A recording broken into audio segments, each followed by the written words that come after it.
The people in power gain power from separating us, from keeping us all fragmented. If we're acting in isolation, then none of us ever have the numbers or the power to actually change the system. There's a lot of fear or prejudice, I think, and bias across generations that stops us from acting together, and that's actually maximised and exploited by the people in power and the fossil fuel industry. Welcome to Water People, a podcast about the aquatic experiences that shape who we become back on land. I'm your host, Lauren Hill, joined by my partner, Dave Rastovich. Here, we get to talk story with some of the most interesting and adept waterfolk on the planet.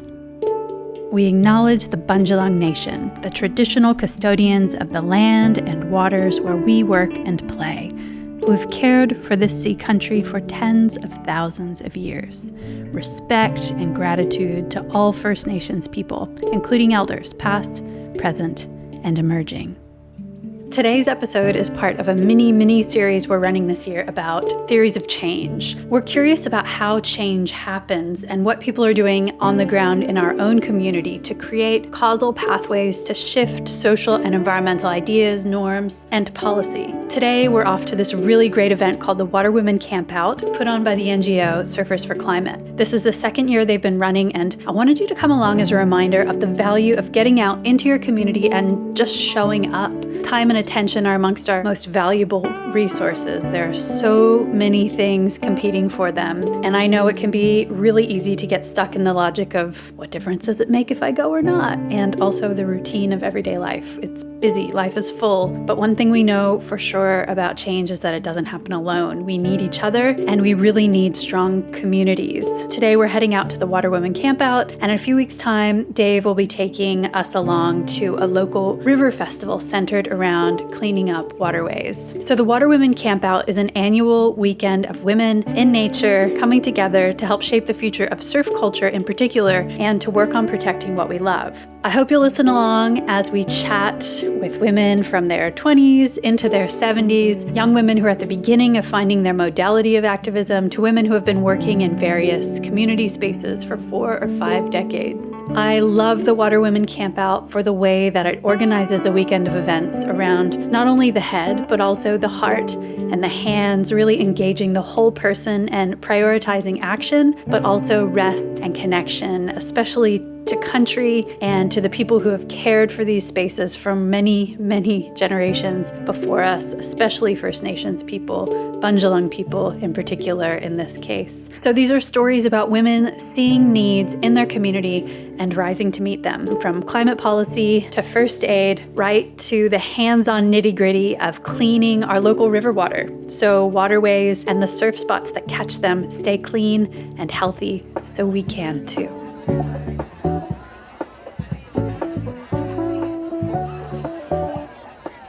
These practices and these protocols are the protocols of this country. By virtue of existing on this country, you are of this country. When we breathe in oxygen, gifted to us by leaf and soil. By breathing out, we return the gift of carbon dioxide, which the oceans suck up and turn into kelp forests for fish to have homes. Whether or not we think we belong is irrelevant, because we do. And at our deepest molecular core, at our deepest spiritual core, the law of this land is the law that governs us. And to engage in it is to belong to it, is to accept responsibility for it. And there is so much power in that. And there is also so much grief. There is so much pain. There is so much pain for First Nations people. There is so much pain for people who came with the first fleets. There is so much confusion and pain and dissociation for people who've just arrived here. That grief can be separation, or it can be our turning point. It can be our way to break through the lies of division and remove our consent from that false story of separation. And there was a day where I was at a very special place for my family. This is in the Kimberley. This is on Jabba Jabba country. There's a very large sand dune called Wenawal. And at Wenawal, the place of Wenawal, is this big sand dune, like massive. And at the very top of this sand dune, there's heaps of shells, like cockle shells and oyster shells. And when you walk on it, it sounds like you're walking on the ocean floor, because it's just like, because you're walking on all those shells. That's a minute, that's a living site from where our old people used to sit and feast. This sand dune faces a beautiful bay of perfectly flat, crystal clear water, with a tide that rises 9 meters every day and pulls out 9 meters every day.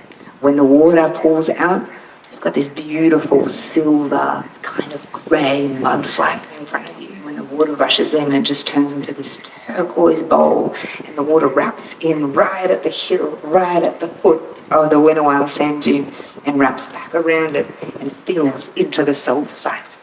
And it turns into this glassy bowl that looks like a mirror.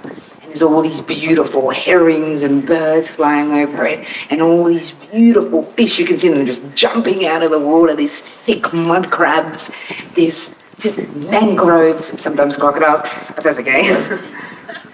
And at the foot of that sand dune, of watching this landscape change every day, twice a day, going from blue bowl to silver mud flat, at the foot of that sand dune is the bones of our old people from millennia. The bones of our old people sitting at the bottom of the sand dunes that their descendants have come for generations upon generations to enjoy the feasts and gifts of the Cree. And one day I was sitting at the top of Winnowell with my dad, and we'd just gotten a delicious mud crab, so we're enjoying that. I made a little fire and we're eating some little whiting. If you've never had it, I strongly recommend. It's delicious. And it just occurred to me, this full body realization that I didn't know either of the Jabba Jabba words for crab or for whiting. And I burst into tears because I just thought, I have dishonored my old people. I can't even speak to them in a language that they understand. How is that possible? It was moments ago that they were here in the scale of the earth, and I've forgotten. And I have the immense privilege of being born into like really culturally staunch family, with my auntie rewriting a dictionary of Juggling, and yet I didn't know the words, and that grief was just all-encompassing. I just was riddled with resentment for my father's father, who came, from Scotland, and I was like, oh, Danny! And it was like my very DNA was vibrating at this internal violence. And as I was going through this process, I turned to my dad in tears, just sobbing, like and he just looks at me and says, what's going on? And I was like, well, this is what's going on, and I don't even remember the words. And he looks at me dead square in the face, and he bursts out laughing, which is definitely the reaction that 14-year-old me wanted. And he just said to me, like, why are you trying to think with your head?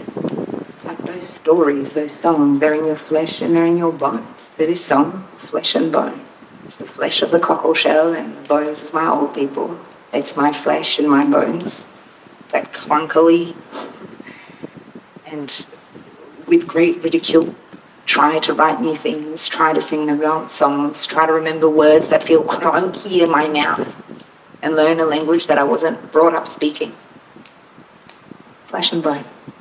So when I'm singing the song, I just really want to honour my old people, and also all your old people that exist in your flesh and in your bones. All I've ever learned can be sung in a few words. A complex simplicity, gifted life by land and sea. My ancestors line up behind me, tell the story of what it took to make me a gift of flesh and bone, and a heart to feel it all. And I will not dishonor that. I understand my part to play, even when I am afraid, and I understand it now.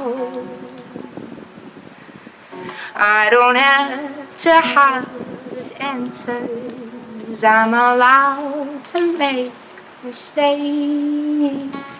Mama, I hope you hear my voice into your oceans. The songs we sing to you, we I'm remembering. Miss Buru, I hope you hear my voice into your sand dunes. The songs we sing to you, for we are remembering. Yes, we are remembering. Yes, we are remembering. Yes, we are remembering. Yes, we are remembering.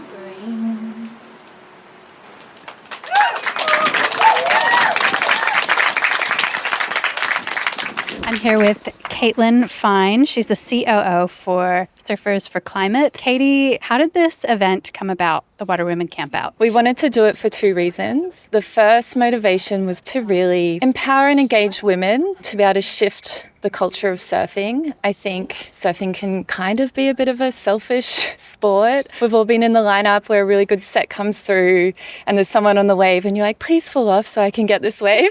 I've never felt that. We're all guilty of it. And it's also not always a welcome space for women, and not even just for women, depends on what surf craft you are. So to create care and protection for the ocean, I think we really need to focus on shifting the surf culture. So that was one motivation. And the second was just to engage our core audience. It's really interesting because surfing is a male-dominated sport, but at Surfers for Climate, the majority of our audience are women. So it's the women who are showing up, the women who are volunteering, hosting car park cinema nights for us, trivia nights for us, coming to our activations. So like, how do we engage these incredible women to dive deeper into the journey and feel empowered that they can make change and they can be the leaders? What role does the Waterwomen Camp Out play in welcoming people, women specifically, along the journey of climate activism? When we started the Waterwomen's Camp Out, we have a few different signature programs with Surfers for Climate, and our whole theory of change is we want to have different takeoff points on people's journey into protecting their country, protecting the environment, their journey into learning about climate change, advocating to protect the ocean and what they love. And because at Surfers for Climate, of course, everything is related to surfing. So we're like, okay, no matter what craft you surfed or your ability, your takeoff points are going to be different. So maybe you are an environmental scientist and you are so deep in this, but you're like, how can I engage on a political level and be really strategic in my advocacy? So that's where we meet them. Maybe someone's new on their journey. They just started surfing and they love the ocean and they're like, what can I do? How can I learn more? So we really want to welcome all stages of people wherever they're at their surfing journey or their environmental advocacy journey. What do surfers need to know about the state of climate right now? That is a really big question. We are absolutely at a critical point. The ocean is at boiling point and we're seeing more and more extreme weather events. You know, here in the northern rivers, the ocean is so dirty still. The erosion is the worst I've seen it, the 15 years I've lived in the northern rivers. Even yesterday we had a beautiful water ceremony with Auntie Lois Cook and there was so much foam and plastic on the beach. Our ocean's sick and we need to act now. We need to act fast. And it affects all of us, but particularly surfers. Even look at the algae in South Australia right now. Surfers are getting really sick. The mass kills of the marine environment are just devastating. And that's because the water's so warm. We're seeing mass marine heat waves, coral bleaching, and as surfers, we're witnessing that every day.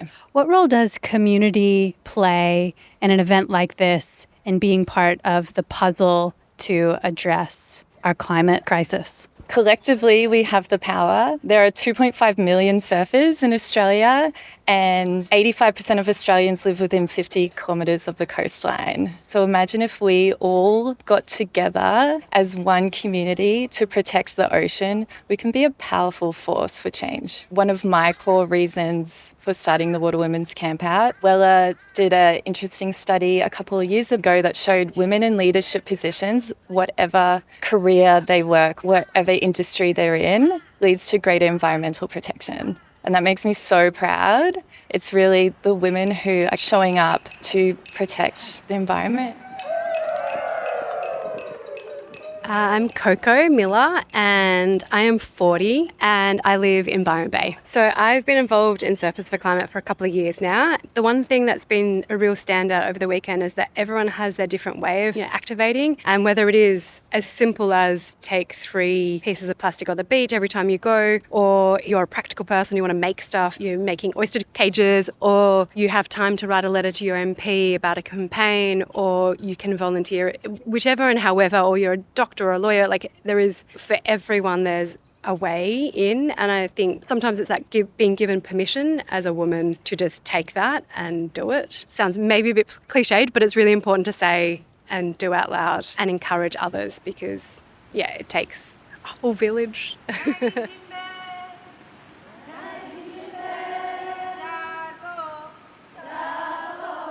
Now we'll hear from Zoe White. Zoe is a marine scientist and project manager for Ozfish Unlimited. She is the president of the Richmond Riverkeeper, a dive instructor, surfer, freediver, and all-around waterwoman who led a workshop that she's going to tell us a little bit more about. So myself and my fellow colleagues ran a shellfish restoration workshop. So we all work for an organisation called Ozfish, and Ozfish works on fish habitat restoration projects. So essentially any areas in our waterways which are crucial for fish to be able to survive, for them to go and get food from, for them to be able to breed, have habitat, do all of the things that they need to do. So there's a few key sort of habitats that we work on, but oyster reefs and shellfish reefs are one of the biggest and most important ones. So what we did for our workshop is, first of all, we just brought in the connection as to why I actually wanted to run that at the Surfers for Climate weekend. And as I thought about it, it just made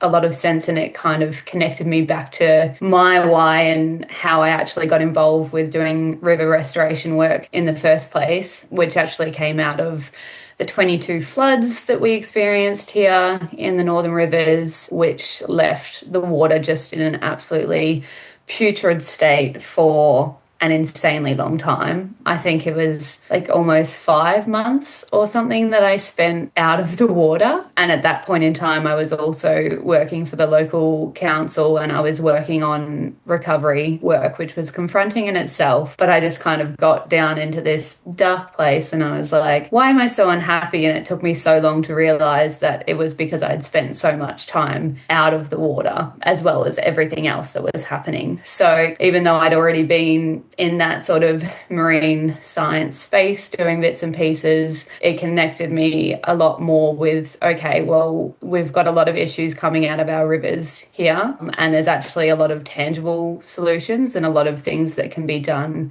on land and with people and with the community. So maybe this is my way to make sure that I don't have that long out of the water again. And, I'm sure that so many people like me were facing the same thing where, it's just, all of us. All of us who live in the area. Yeah. So it was nice to sort of realise that's where the workshop idea sort of came from, because I wanted to really connect the ocean-loving people and help them understand why our rivers are so important. I think quite a few people do, but sometimes there is that sort of loss of connection. And, here, especially in the Northern Rivers where we have so many rivers, we really do need to have those communities of ocean people and river people emerging if we're going to make a big impact. Yeah. That's so interesting, and good on you for taking action, because not all of us follow those hunches, and you did. And look at the beautiful work that has spawned out of you choosing to take action. I'm curious about why you chose to build these oyster reef construction pieces and how they benefit local waterways. So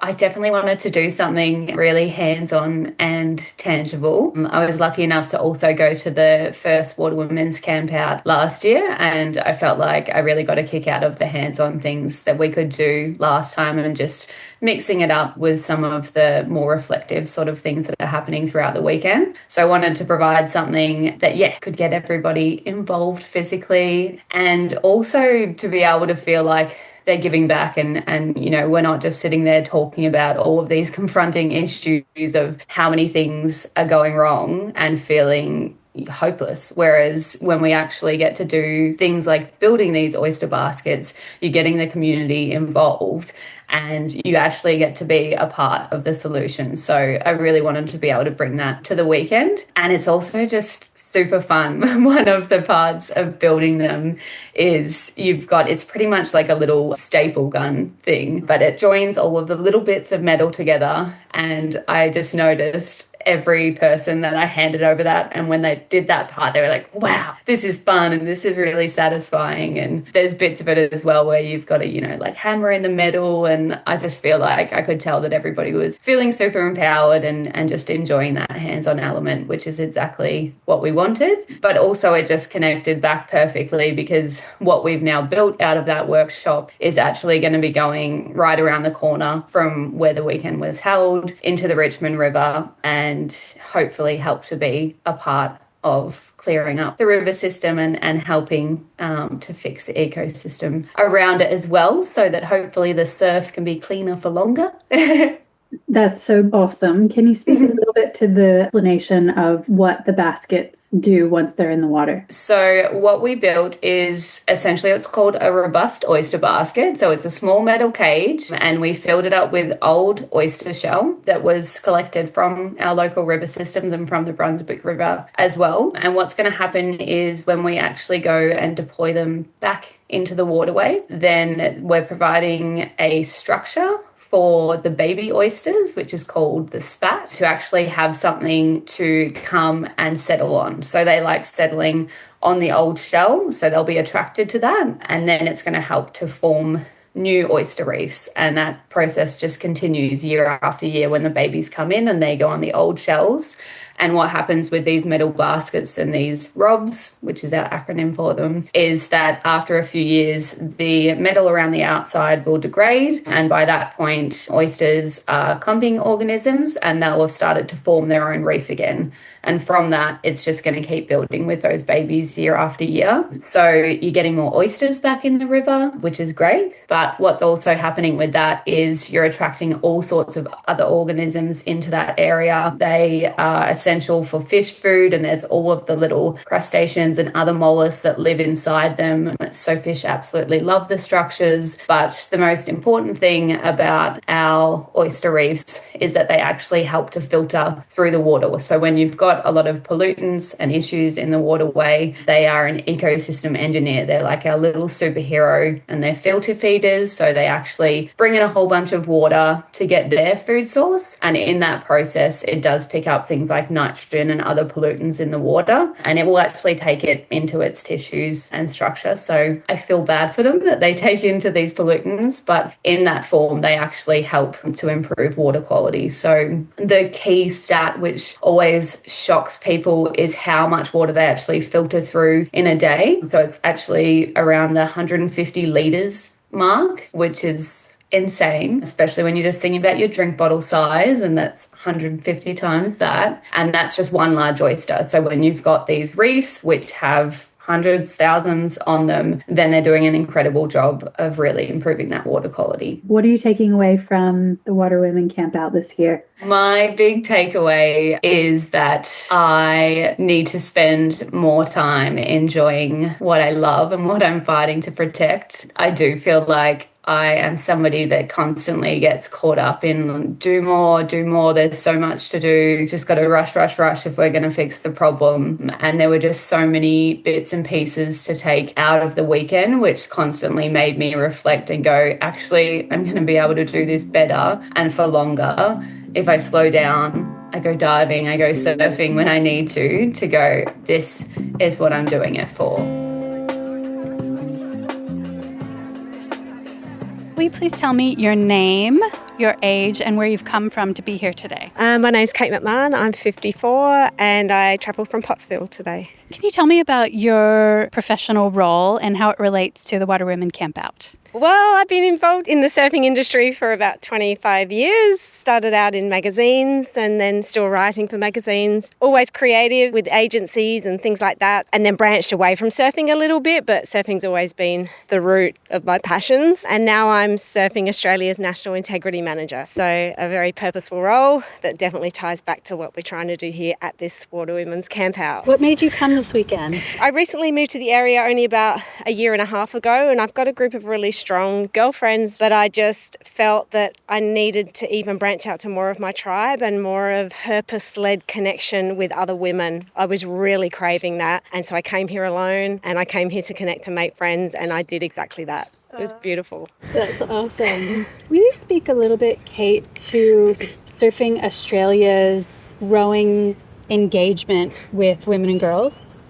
So newly joined to Surfing Australia, I'm really stoked at the intention that they're putting behind women's participation and the growth of encouraging women from the grassroots all the way through to Olympians, because I think it's really important that there's not a default to think of surfing as a man's sport, which I feel that from my experience of growing up around surfing from the 80s, 90s, early 2000s, it was a real default. And the equality for women in surfing goes way beyond pay parity, There's so many more nuances to that. And I think it's just about stripping away how it was and understanding that women have a place in there too, and how we see surfing and how we see the lifestyle and how we see how we want behaviour it could be different. And so if it is, let's explore that. Can you speak to some of those inequities for people who are listening who feel like maybe there is gender parity, this is a redundant conversation? What do you have to say to that? Yeah, firstly, I'd like to really interrogate and explore and be curious about the concept of one day to decide a world champion.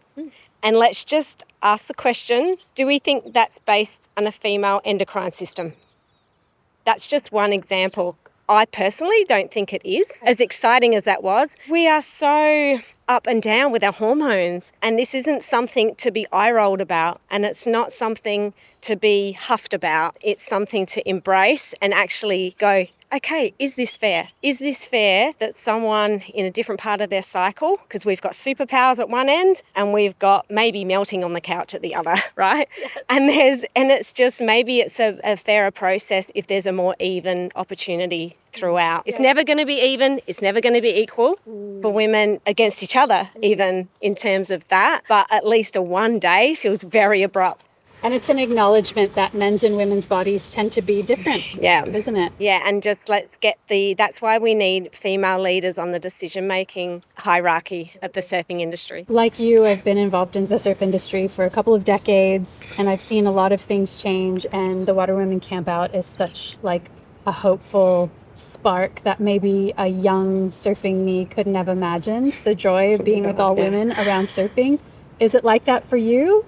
Oh my goodness, I can't even imagine this back when I was younger. I only started surfing in my sort of mid-20s-ish, right? So I wasn't even super young, but I was just hungry and hunting for anyone that would join me in that endeavours. And to be honest, the tribe I found at that time were more into it for the showing of it and the image of it, which is fine as well because it was really exciting time, than actually doing the thing. And so I wanted to do the thing and I had no one to really do it in a meaningful way with. So yeah, this is like mind-blowing. The electricity that you feel with the like-mindedness and the wanting to make a better world is pretty inspiring. Lucy, you're the organizer and the brain mother of this event. Can you tell me about why this event exists? I feel like even though I am the organizer, the event and this community of water women already existed and feels like it needed a place to gather or wanted a place to gather. And I've just been lucky enough to be the person that is holding that space. But it really feels like its own organism that has all of its own energy and creativity. And I'm just trying to keep up with all of that. But I was really inspired by an event that a really good friend put on, which is called Swellness. And it was put on by Jed and Vaughn, who run Ain't That Swell. And they hosted it down on Dungutty country where I was living at the time. And it felt like a different kind of event to anything that I'd been to before. And what I loved about it is that it married together the intersection of everything we love about surfing and surf culture and brought together people who are adventurous and love being in nature and love connecting to each other in a campsite and are also really wanting to put a lot of their energy into bettering themselves or the people around them or the planet. And Swellness was that. It was a group of 100 people and we came together and we all share similar interests, and there were workshops and some group activities, but then it also was just a celebration of everything that's in that culture. What is the value in the world that we live in right now of coming together in person? How is it different to be together on country, face to face, and not just be communicating through a digital space? I think there's so much that happens in the spaces between, and it's in those moments of making a cup of tea with someone or sitting next to someone and weaving or opening up in a way that's really vulnerable that we're able to because we feel safe to. And there's gatherings happening all over the world. There's people singing and dancing and connecting, and that's how we've always lived. And I feel like after a few years of being locked indoors and social media and technology in general, there's a real craving for community and connection. And no matter what's happening in the outside world, no matter how hard things are, if we come together and we have that connection and community, then we have everything that we could ever need. What have you seen emerge from this gathering in the past, and also what are you seeing crystallize this year? I'm seeing women in my community who already empowered, taking steps to lean into places that they may not have lent into in the past. And I'm seeing that in so many different ways. Right now behind us is one of my really good friends, Emma, who is a nurse running the emergency department in Kempsey Hospital. And she's running a ocean survival skills workshop, which she created for the Waterwomen Camp out last year. So by having this space and this platform for people to step into, I'm seeing people step up to it.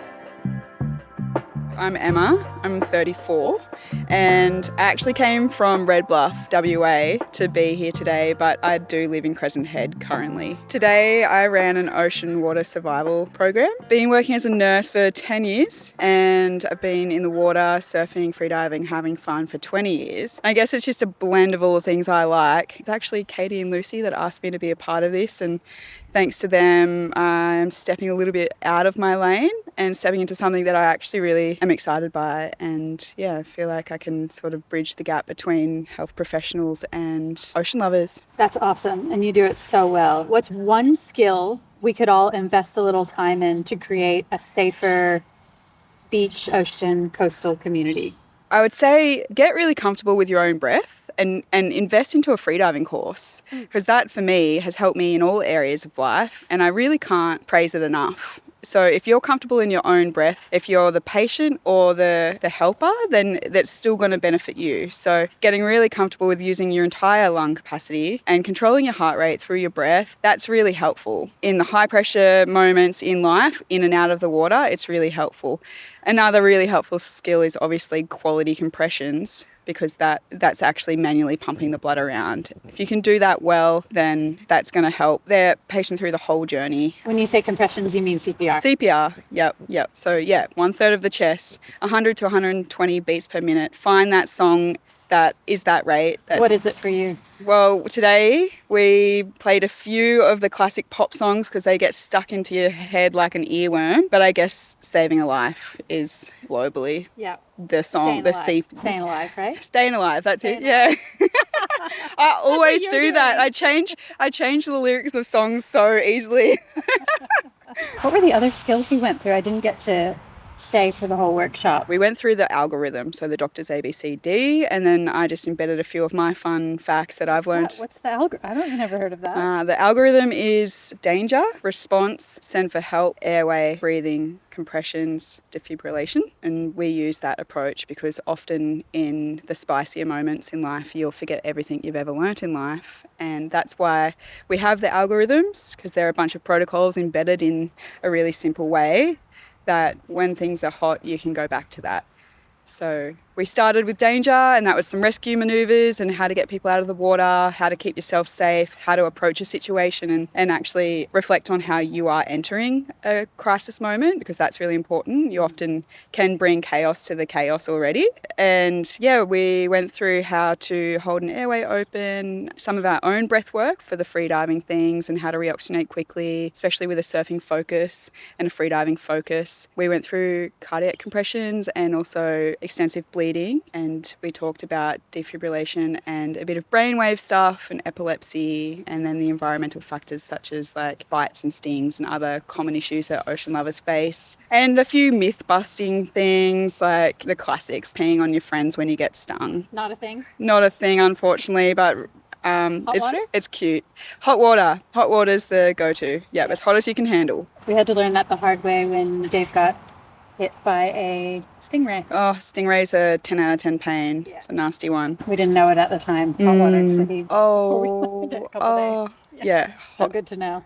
Hot water. Yeah. What is the most dangerous thing or threat that you see from ocean goers? Like, what do you encounter the most as someone who works in ED? Unfortunately, drowning. So in the last year, there's been 323 people die from drowning. And it's a really hard one because you've got to be so quick and attentive. And this is why it's so helpful to give the knowledge to the people who are, potentially right next to that person. And yeah, once you end up with a bit of water in your lungs, it's a very quick thing. So first aid courses are really helpful, and that's why we do them yearly, to refresh your knowledge, because it's a muscle that you have to keep fit. Hopefully some people can take what they've learned today and share it to their friends and family and practice how to keep an airway open and all these things. And yeah, hopefully we made it a little bit fun for it to actually stick into people's brain.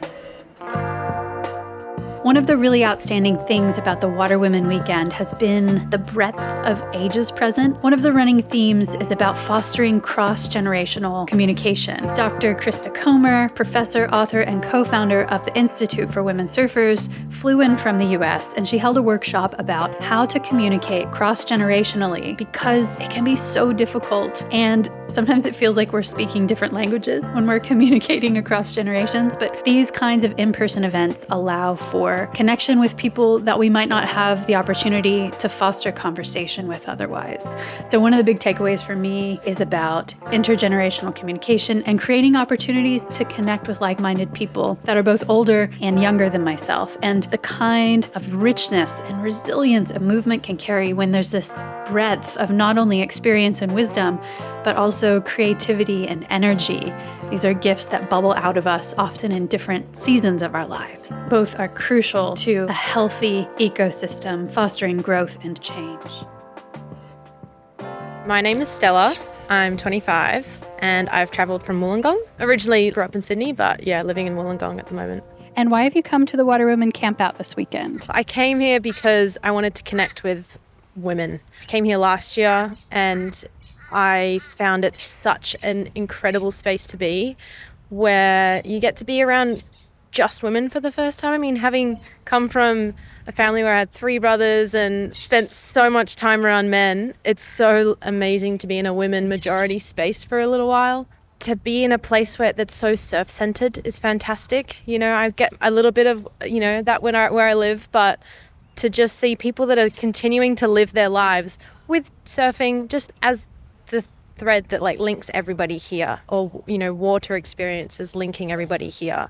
Because that's not really that common. In sort of the greater society, you'll meet lots of different people and you'll have all these different connections. But here we just all get to connect on surfing, and we get to have these conversations that we have with other, you know, civilians, I guess you could say. And you have to like, you'll talk in surf idioms and whatever, and people just don't understand you. But here you can just talk and just make noises and whatever, and people understand you. So it's a spot where, yeah, this camp, it's a beautiful place to come to and connect with other people and just shake those foundations of habit that we all get stuck into away from the ocean, you know. What do you get from being here in person that you can't get through a digital space? I myself don't subscribe to a lot of digital spaces, mostly because I have in the past and throughout my teenage years been online a lot. And I've just learnt it's not a space that is conducive to my happiness. You know, slowly been unsubscribing to all the different social medias, and I've removed myself from Instagram, the big one, sort of over the past like 6 months, a year. And while I definitely have my moments of feeling that FOMO and feel like I'm missing out, and like everyone around having an amazing time or doing these amazing things, I've had to remove myself from that because there's just all these other little holes that I'll fall into if I'm trying to like balance that walk. And so because I've done that, I do feel that more loneliness and that on my little island and not knowing where these other women are. And it impacts my ability to be inspired and to be able to get things done and to like continue down that path that I really love being on. And so coming to a place like this is just what recenters me. Like I said, being in here in person is so incredible because it's a feeling that you can't get through digital spaces at all. Like you can see everything online, you can see the images, you can hear the talks, you can do all that stuff, but just feeling what it's like to be around people where there's, you know, women off in the corner just doing some stretches, there's children running around and always within like a short distance of a helpful hand, there's quiet. It's so calm and quiet here that like at any moment you can hear the ocean and you can hear the birds. It's all the different feelings that you get that you just can't get aside from being in a place. Beautifully said. Stella, we live in a time where a lot of people feel like feminism is no longer relevant, it's not applicable. What's the value of having women-only, women-centered spaces, specifically within the context of surf culture for you as a young person? I get that there's backlash against saying, well, we need to be bringing the genders together or the groups together or the backgrounds together. And that's the goal in the end. We want to be able to bring these two people together. But women and minority groups have had so many years and so much time of not being given opportunity, not being given a voice. And so that means we do need to allocate this space for women to get comfortable amongst speaking again, and we need to get comfortable about sharing our ideas and admitting our fears and talking about the curiosities that we have, linking all of those things together. And this space has to exist in order for women to feel comfortable enough and be supported to the degree where we can advocate for ourselves. And we need to be advocating for ourselves in order to advocate for each other. My name's Tilly. I'm 25 and I came from Mornington Peninsula in Victoria on Bunurong land. And why did you come this weekend? I came last year. I guess we haven't had the opportunity down in Victoria particularly to have these kind of gatherings before last year. Since last year there's been these amazing like Highline Women's Surf Fest, and Surfing Vic also put on one. But I hadn't had the opportunity, like where I come from there's not a whole lot of women in the water, and so to have women from all over the country in one spot together sharing their stories brought me here last year, and I guess it's the exact same reason to be back here again this year. And how did last year land for you, and how did it change how you wanted to engage with the weekend this year?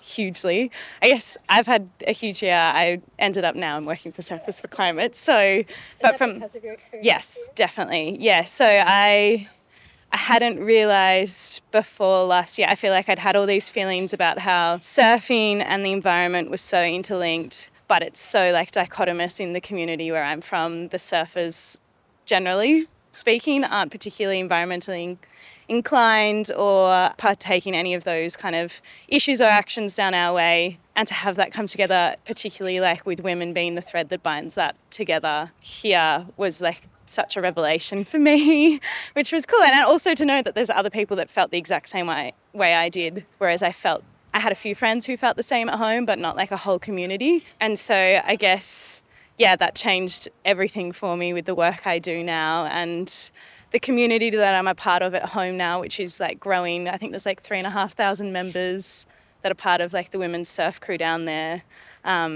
which is massive. Like I didn't see it growing up. And so, to be more involved in that has been amazing. A lot of people now talk about feminism as irrelevant and not really necessary anymore. Do you feel that way as a young person? Not at all. Listening to Krista speak, and particularly with Beck last year, I think it's like more relevant than ever in the world that we're facing every day, particularly overseas. Like it's easy for me as a young white woman to think that I've got it pretty okay and to not feel the need to understand that that's not the same for other people. But I've got so many people, even in my community at home, which is typically very white and conservative, but we've got like quite a large First Nations population that are totally discriminated against because of our council's policies and all of these different things at home. And obviously that largely impacts women in those communities with access to healthcare and all these issues. So I think, no, it's more relevant than ever. And I think it's more relevant than ever because people are thinking that it's irrelevant. Like that is like a double-edged sword, and it actually stops any progress towards equality in that sense. I loved the panel that you sat on with Dr. Krista Comer, an international approach to relationality and getting engaged with activism. How was it for you being part of an age spectrum in that space? Really, actually kind of confronting. I don't know that I've particularly talked or thought that much about intergenerationality in the water before. And maybe that's because, if I'm seeing a lot of women in the water, they're generally younger. And I guess that's why I had to really sit with when I had the call with Krista to talk about the panel, why that was, and particularly in our community, why the women who are often older, who are learning to surf, are so ostracised. We have so much of that. And I can see, it was actually interesting to reflect on how I've potentially partaken in that, especially when I was younger. So I called my mother and had a big chat with her about it, because she's nearly 60 and is going through a big change in her life there. So to have that chat about intergenerationality and relations between people, and how by segregating ourselves from those relationships, we're missing out on such a big community. Yeah, it was amazing, but also scary. You were amazing. What are you going to take away from the weekend this year? For me personally, I love being able to come up here, and it's been one of those things where I feel like this community exists up here, and it's been easy to imagine that that's the only place it can exist. And I think New South Wales has always been a bit of a hub for these events. So I think it's really important for me to not just prioritise this being the space where that can exist, but particularly Victoria, South Australia. I've spent a lot of time in Tasmania because my partner studied down there and his friends are down there. That's where those relationships can exist too, and these kind of conversations can happen not just in this one space.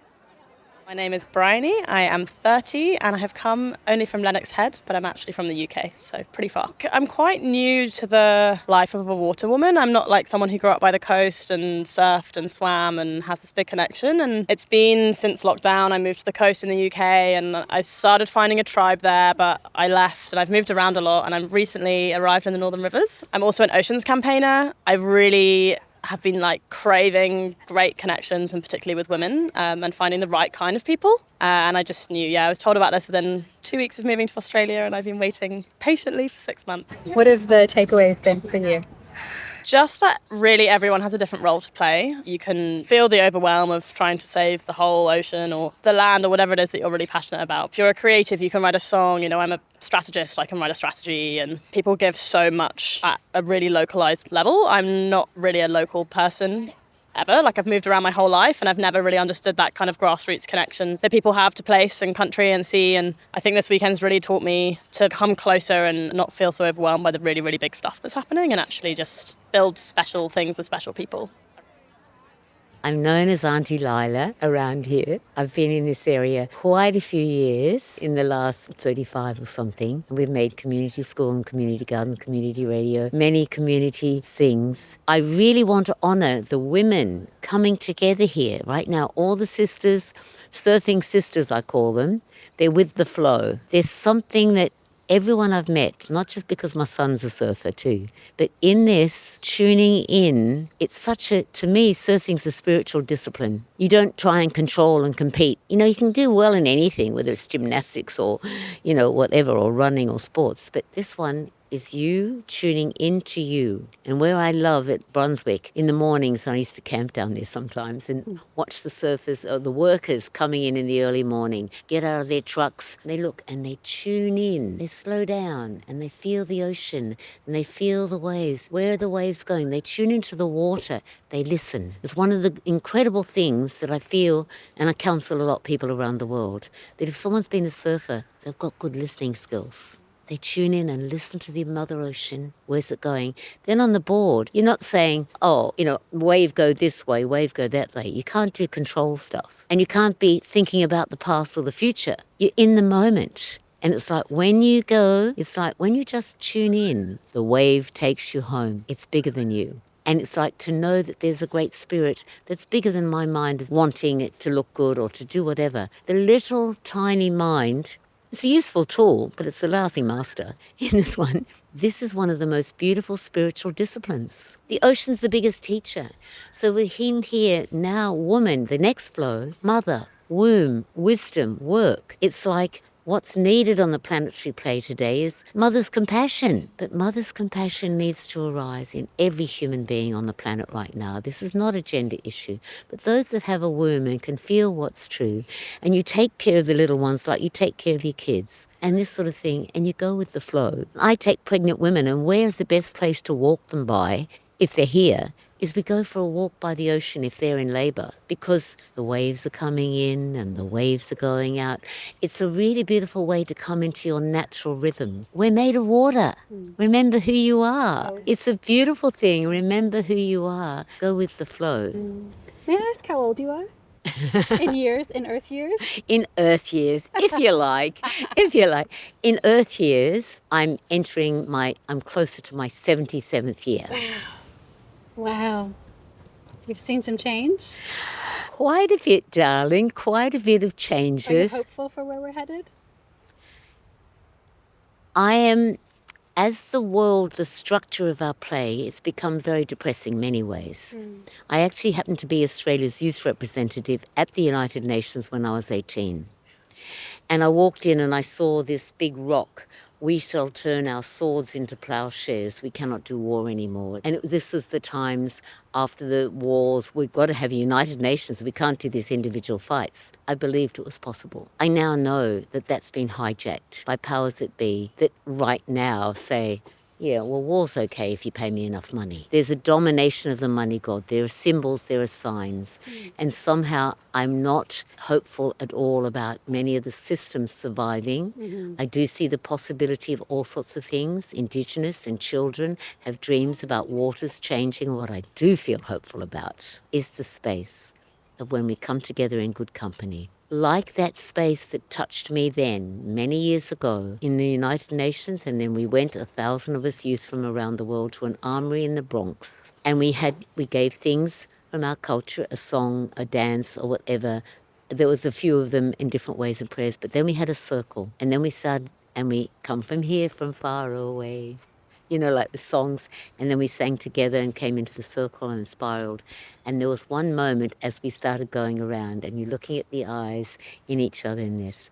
And there was one moment where in a flash, and I remember it now, it's more than half a century ago, is that there is only one God, many different doorways to the temple of love we live in.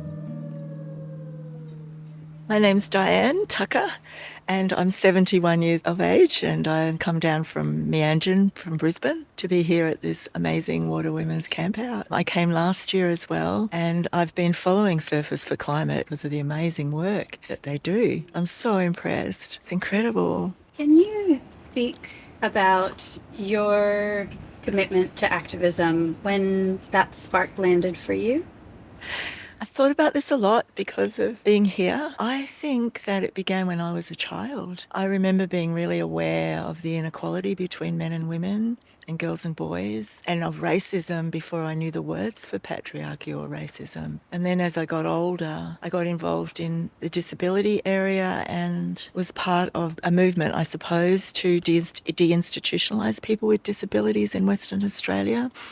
And then later on, I worked in the domestic violence sector in Queensland when there were no laws to protect women. The police had no laws that they could use to protect women. And domestic violence was just seen as something that happened behind closed doors. And in fact, we had a campaign called Break the Silence in the 80s. Then there were big changes in bringing in the Domestic Violence Act. And we used to support women to escape from violent homes and go into refuges and then move into the community. And then later on, I worked as a psychologist, seeing people in all sorts of situations. And I guess I always knew about climate change, but towards about 2018, it started to really dawn on me that we were passing tipping points, and I decided to become more active in the climate space. And then that's just kind of grown over the last 6 years. Can you speak to the Green Grands, please? The Green Grands. So part of my climate activism is I've been doing some direct action, which involves being civilly disobedient and breaking some of the laws in order to bring attention to a climate issue or, something that really needs changing. So there was a group of 14 of us who decided as a last resort, really, we were so frustrated that the Queensland government were still approving massive new coal mines, like 2 years after the International Energy Agency and others had said there's no room for any new fossil fuel projects in the world. They weren't listening to us. So 14 of us decided we'd go to them. So we went into Parliament, into the public gallery, which sits up above the chamber in question time, and we unfurled lightweight banners that we brought in that were about 1.5 meters long, and they all had messages like coal and gas burnt anywhere kills everywhere, stop licensing new coal and gas. So all those messages around stopping coal and gas. And then we chanted stop coal, stop gas. And it took them about 3 minutes before they removed all of us from the chamber. Eventually, a couple of days later, the CIB tracked us all down, and we were all charged with an archaic law called disturbing the legislature. And the press, the Murdoch press, heard about it. And we were reported in their paper as the Green Grands disrupt Parliament. And so every report after that, we were known as the Green Grands, and that our average age was 68 at that point. It later came down a little bit when a couple of younger ones were tracked down. But basically, we were all women over the age of 60. We had 3 men, but the men were not really given much airspace. You were on a really lovely panel with Dr. Krista Comer yesterday, an intergenerational panel on activism and relationality. A lot of us, I guess I'm in the mid-age category now, not in the young age category anymore, but we're so hungry for connecting with elder women who are still connected to life, who are still growing and staying engaged with the world. And you obviously are, and that's super inspiring. I wonder if the opposite is also true, if as an older woman, if being in touch with and connecting with younger women is valuable for you. Absolutely, yeah. I see it as really mirroring what you've said. It's about being older to be able to know the next generation and have the young women whose future it is as well, and for us to be able to work together and we can bring the experience that we have and support younger women, but younger women bring that energy and knowledge of the world as it is today and keep us connected to the world as well. I see it as a really reciprocal thing. We had, the School Strikers for Climate. There was a beautiful group of young grade 12s in Brisbane who did a strike. They did what they called a study-in outside Parliament House towards the end of last year. And We sat with them every day. We drove their desks in and picked their desks up afterwards because we were able to facilitate that. And we had a conversation with the 17 and 18-year-olds who said, you know, as they move out, it would be really great to have a stable influence of older people there who could just support all the young ones coming through who are learning about climate action. And I guess it's also about making people feel safe. You know, we really want to facilitate a safe world. We want the world to be a safe place for our grandchildren and our children, and care about the younger generation coming through and look after young women. So we really need you guys. And we need you too. What are you taking away from the weekend? Oh my gosh. I think what I'm taking away is an absolute experience of what we're just talking about. I think that the interconnections between all of the women here has been absolutely beautiful. Like, there's so much that's happened in terms of sharing of experiences and thoughts and feelings and across generations. So we've got some women here who look like they're really early 20s or so, and then others 30, 40, 50, 60. I'm the oldest, I think 71. And everybody's just joined together. It really gives me hope and inspiration that we can come together as a community, because we need community. We need that cross-generational community. Yeah. And the patriarchy and the government depend on us being separated. I was going to ask you why community is such an important piece of the puzzle of making change. I think because the people in power gain power from separating us, from keeping us all fragmented. If we're acting in isolation, then none of us ever have the numbers or the power to actually change the system. And there's a lot of fear or prejudice, I think, and bias across generations that stops us from acting together. And that's actually maximised and exploited by the people in power and the fossil fuel industry. I mean, it was only last week the CEO of Woodside blamed young people for the climate crisis by spending on Temu and having things delivered so that they're causing the climate crisis. And there's a bias too towards younger people from older people who say they're not pulling their weight so this is not true. If we can all come together and work together, then we can build the numbers and the power to keep this going, to make a difference. Time is precious. Thanks for spending some of yours listening with us today. Our editor this season is the multi-talented Ben Jake Alexander. The soundtrack was composed by Shannon Soul Carroll, with additional tunes by Dave and Ben. We'll be continuing today's conversation on Instagram, where we're at Water People Podcast. And you can subscribe to our very infrequent newsletter to get book recommendations, questions we're pondering, behind-the-scenes glimpses into recording the podcast, and more via our website, waterpeoplepodcast.com.